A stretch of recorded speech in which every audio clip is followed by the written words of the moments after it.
என்ன சொல்கிறதுனா, ஒரே ஒரு நாளில் இந்தியாவில் இருக்கிற மிகப்பெரிய நடிகர்கள், இந்தியாவில் இருக்கிற மிகப்பெரிய அரசியல்வாதிகள் ஒரே டைமில் பார்த்தீங்கன்னா சடனாக அவ்வளோ ட்வீட்ஸு 30 பேர் டு 35 பேர்கிட்ட இறந்து போயிட்டாங்க கரூரில். இந்த வீடியோ மேபி கொஞ்சம் நான் லாங்காகவே நான் அப்லோட் பண்ணுறேன். ஸோ இந்த ஒரு விஷயம் நடந்ததுக்கப்புறம் கரூரில் ஒருத்தருக்கு ஒரு மைண்ட் செட் இருக்கும் கண்டிப்பாக. சரி, நம்ம சில உண்மைகள் மேபி இப்படி இருக்கலாமோ, உங்களுக்கு ஒரு தாட் இருக்கும்ல, எனக்கு ஒரு தாட் ப்ராசஸ் இருக்குல்ல, அதை பற்றி நம்ம பேசலாமா இந்த வீடியோவில். இந்த கரூரில் நடந்த ரேலிங்க இப்போது ஏகப்பட்ட வீடியோஸ் சோஷியல் மீடியாவில் சர்க்குலேட் ஆகிட்டு இருக்குது பின் பாயிண்ட் பண்ணி. தளபதி விஜய் ஃபஸ்ட்டு கொஷின் பார்த்தீங்கன்னா குற்றம் வைக்கிறது நான் சொல்கிறேன். தளபதி விஜய் ஏன் கரூரில் வந்து அந்த மக்களை பார்க்கல அப்படின்னு சொல்லிட்டு டிவிகேவோட ஹெட் குவார்ட்டர்ஸ்லேருந்து கிடச்ச ஒரு இன்ஃபர்மேஷன் படி அந்த இடத்துல மக்களை பார்க்கறதுக்கான அனுமதி அந்த டைமில் போலீஸுங்க கொடுக்கல, ஒரு பாதுகாப்பான விஷயத்துக்காக. தளபதி இந்த ஒரு விஷயம் நடந்ததுக்கு அப்புறம் சிரிச்சுட்டே சந்தோஷமாக ஒரு வீட்டுக்கு போய் சாப்பிட்ருப்பாரு நீங்கள் நினைக்கிறீங்களா? நமக்கே மனசு இப்படி உறுத்துதுன்னா, அந்த கட்சியோட தலைவர் அவரை பார்க்க தான் 27,000 பேர் கரூருக்கு வந்திருந்தாங்க. 27,000 பேர். 10,000 பேருக்கு தான் டிவிகேல பெர்மிஷன்ன்றதை கேட்டிருந்தது. 10,000 பேர் தான் வருவாங்கன்னு. க்ரௌட் அதிகமாக வராங்க அப்படின்னா அது கண்ட்ரோல் பண்ணுறது யாரோட பொறுப்பு? நீங்கள் வீடியோ பார்க்குறீங்கல்ல, நான் ரொம்ப நாகரிகமாக இந்த வீடியோவில் நான் பேசுகிறேன். நீங்களும் நாகரிகமான ஒரு கமெண்ட் தான் நானும் எதிர்பார்க்குறேன். ஏன்னா சில பேர்லாம் கமெண்ட் பண்ணுறது அவங்களால அதை தவிர வேறு எதுவும் பண்ண முடியாதுன்னு நினைக்கிறேன். ஒன்றும் குடும்பத்தை பற்றி பேசுகிறாங்க, இல்லை என்னை பற்றி ஒரு மாதிரி அவதூறாக கமெண்ட்டில் பேசுகிறாங்க. ரெண்டாவது கொஷனு, டிவிகே மாநாடு கரூரில் நடக்கிறப்போ, இந்த ஒரு மீட்டிங் கரூரில் நடக்கிறப்போ மாநாடுன்னு சொல்லிட்டேன், அவர் பேசிட்டே இருக்கும்போது ஒரு ஆம்புலன்ஸ் ஒன்று கிராஸ் ஆகும். அந்த கிராஸ் ஆகும்போது தளபதி ஒன்று சொல்லுவார், என்னப்பா ஆம்புலன்ஸ்ல நம்ம கூட இருக்குது. இந்த கிளிப்பிங் பார்த்துருப்பீங்க, என்னையா நம்ம கொடி வச்சு ஏதோ ஒரு ஆம்புலன்ஸ் போகுது அப்படின்னு சொல்லிட்டு. ஸோ அங்கேயே ஒரு சஸ்பிஷியஸான விஷயம். எந்த ஏரியாவில் இந்த ஒரு சின்ன மீட்டிங் நடக்குதோ, ஒரு ரோடை பார்த்தீங்கன்னா மக்களுக்கு பிளாக் பண்ணி கொடுக்குறாங்க போலீஸ் அப்படின்னும் போது, அந்த சைடு ஒரு ஆம்புலன்ஸ் அலோவ் பண்ணுறாங்கன்னா, இவரோட மீட்டிங்ஸ் நடக்கும்போது சும்மா ஆம்புலன்ஸ் எம்டியாக வருது. இது இந்த கரூர்லேயே நடந்தது. அதுக்கப்புறம் அண்டு 27,000 பேர் ஒரு இடத்துல இருக்காங்க, ஒரு நேரோவான ரோடில். நடுவில் அவரோட வண்டி இருக்குது, 2 ஆம்புலன்ஸ் போகுது. இப்போ நீங்கள் என்ன சொல்கிறதுனா, அவ்வளோ க்ரௌடில் 2 வண்டி போகுதுன்னா மக்கள் என்ன பண்ணுவாங்க? ஆம்புலன்ஸுக்கு வழி விடுவாங்க. அந்த வழி விடுறப்போ இந்த எட்ஜ்லேயும் அந்த எட்ஜ்லேயும் கண்டிப்பாக ஒரு இடமே இருந்திருக்காது. மக்கள் கீழே விழுறதுக்கான வாய்ப்புகள் 100% இருக்குது. அந்த மாதிரி நடக்கிறப்போ இந்த சம்பவம் நடந்திருக்கலாம்ல? இது ஒரு கொஷின் மார்க். யோசிச்சு பாருங்க, அந்த இடத்துல அவர் வந்து பேசுறாரு அப்படின்னா ஏதோ மக்களுக்கு நல்லது பண்ணணும் தான் அங்கே ஒரு மீட்டிங்ன்றது அரேஞ்ச் பண்ணாங்க. இப்போ வைக்கிற பெரிய குற்றச்சாட்டு என்னன்னா, அவர் லேட்டாக வந்திருக்காரு, அவர் லேட்டாக வராமல் இருந்தால் இந்த சம்பவமே நடந்திருக்காது அப்படின்னு சொல்லிட்டு. சரி, அந்த லாஜிக்கலான எக்ஸ்பிளனேஷன் நீங்களே கொடுங்க. தளபதி அவர்கள் லேட்டாக அந்த இடத்துக்கு வராமல் சீக்கிரமாகவே வந்திருந்தா 27,000 பேர் வந்திருக்க மாட்டாங்களா? அங்கே இறந்து போன அந்த 30 பேர் 35 பேர் 40 பேர் உண்மையாக அவங்க குடும்பங்கள்லாம் எவ்வளோ ஒரு வருத்தத்தில் இருப்பாங்க அப்படின்றது நம்மளால் பேச்சிலலாம் சொல்லவே முடியாதுங்க. நேரில் போய் பார்த்தா தான் தெரியும். அவர் கண்டிப்பாக போவார். என்ன ஒரு மனநிலையில் இருக்காங்க டிவிக்கு அப்படின்றது யாருக்கும் தெரியல. இதில் எடப்பாடி அவர்கள் ஒரு பேட்டி கொடுத்துருப்பாரு. உண்மையாகவே அப்ரிஷியேட் பண்ண வேண்டிய ஒரு விஷயம். அவ்வளோ தெளிவாக அவ்வளோ மெச்சூர்டாக பார்த்தீங்கன்னா அங்கே பேசியிருப்பார்.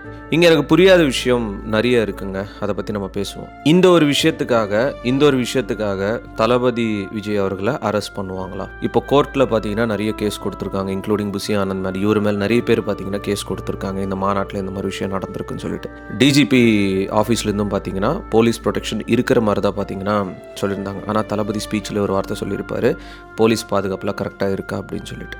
இந்த இன்சிடெண்ட் நடந்த வித்தின் 1 ஹவருக்குள்ள ஒட்டுமொத்த தமிழ்நாட்டில் இருக்கிற முக்கியமான செலிபிரிட்டிஸ்லாம் டக்குன்னு சொல்லிட்டு ட்வீட்டை போட்டாங்க. நான் என்ன கேட்டேன்னா, கள்ளக்குறிச்சி, அதுக்கப்புறம் பார்த்தீங்கன்னா இந்த ஏர்ஃபோர்ஸில் நடந்த ஸ்டாம்பீடு, இன்னும் சில ஏரியாஸ்லலாம் இறந்து போனாங்கல்ல, அந்த மாதிரி நடந்த டைமில் ஏன் இப்போ இந்த கரூரில் நிறைய பேர் வந்து அரசியல்வாதிகள் அழுகுறாங்கல்ல? இந்த கள்ளக்குறிச்சி இன்சிடெண்ட்லாம் நடக்கும்போது இவங்கெல்லாம் எங்கே போனாங்க? ஏன் அப்போல்லாம் இந்த அளவுக்கு அழுவல? அவங்களும் மக்கள் தானே, இறந்து போனவங்களும் மக்கள் தானே. ஏன் இந்த இடத்துல மட்டும் ஒரே ஒரு நைட்டில், ஓவர் நைட்டில் ஒட்டுமொத்த மீடியாவும் ஒரு 1/2 ஹவரில் கேதர் ஆகிட்டாங்க. ஒட்டுமொத்த இந்தியாவும் பார்த்தீங்கன்னா டக்குன்னு ட்வீட் போட ஆரம்பித்தாங்க. ஒட்டுமொத்த தமிழ்நாட்டில் பார்த்தீங்கன்னா நம்ம இப்போ ரீசெண்டாக ஒருத்தர் லாக்அப்பில் இறந்து போனார்ல, அவர் இறந்து போனப்போ கூட ட்வீட் போடாத சில செலிப்ரிட்டிஸ்லாம் பார்த்தீங்கன்னா இந்த இன்சிடெண்ட் நடந்த வித்தின் ஃபியூ மினிட்ஸில் பார்த்தீங்கன்னா ட்விட்டரில் ட்வீட்ஸ் போட்டிருக்காங்க. இதெல்லாம் சஸ்பீஷியஸாக தெரியலையா? அப்போ போடாத ட்வீட் இப்போ டக்குன்னு வருது. ப்ரெஸ் சேனல்ஸ்லாம் டக்குன்னு அந்த இடத்துக்கு வந்துருச்சு. வித்தின் 5-10 மினிட்ஸில் அரசியல்வாதிகள் அங்கே வந்துட்டாங்க. 1 மணி நேரத்தில் 10 லட்ச ரூபாய் அந்த குடும்பத்துக்கு நாங்கள் நிவாரண உதவி கொடுப்போம் அப்படின்னு சொல்லிட்டு சிஎம் சொல்கிறாரு.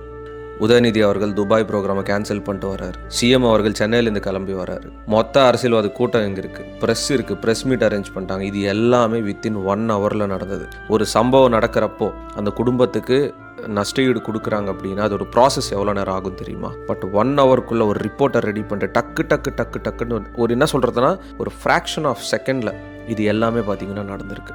இப்போது என்னோட மனசார நான் சொல்கிறேன், இது டிவிகேக்கு சப்போர்ட் பண்ணுறதுக்கான வீடியோவே கிடையாது. இந்த வீடியோவில் நான் என்ன சொல்ல வரேன்னா, ஃபேக்ட் செக் அப்படின்றது இருக்குல்ல, ஃபேக்ட் செக்ன்றது பண்ணணும். டிவிகே சார்பாகவும் கேஸ் கொடுத்துருக்காங்க விசாரணை பண்ண சொல்லி. இப்போ 30 பேர்ன்றது 40 பேர் இறந்து போகிறதாக சொல்கிறாங்க. அதில் சில பேர் பிரசன்ட் மீடியாவுக்கு ரிப்போர்ட் கொடுக்குறவங்க டிவிகேவோட கட்சியே கிடையாது. தளபதி அவர்கள் பேசிட்டு இருக்கிற டைமில் அவர் மேலே செருப்பு தூக்கி போட்டிருக்காங்க. நிறைய வாட்டி இதில் பார்த்தீங்கன்னா அந்த கூட்டத்தில் நடந்திருக்கு. தளபதி விஜய் அப்படின்ற ஒருத்தரை ரசிக்கிறவங்க, அவரை நம்பி அங்கே வந்தவங்க அவர் மேலே செருப்பு தூக்கி போடுவாங்களா?